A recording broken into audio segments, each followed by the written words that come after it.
Қайырлы күн, құрметті көрермендер. Келесі шығарылымда Южный аймағы Абай 47 мекен-жайы бойынша пәтер бермекшіміз.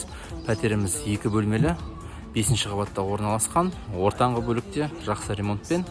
Абай 47-ші үйі 1975 жылғы салынған материалы панель. Ал енді үйіміздің ішін бірге тамашалайық. Үйіміздің подъезінің көрінісі бір пролетта 3 пәтерден.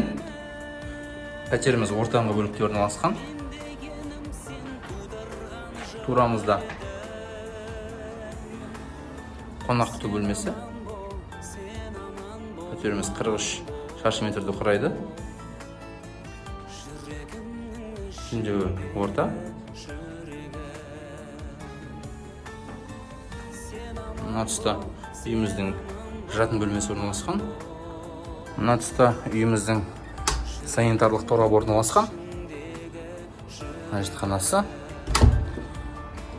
Бөлек жуыну бөлмесі. Мінекей. Мұнда үйіміздің ас үйі орналасқан. Мына тұста үйіміздің жатын бөлмесі орналасқан. Үшіндеуі таза, ұқты. Осы пәтеріміз сіздерге ұнаған болса, төмендегі номерге хабарласып, толық ақпарат ала аласыздар.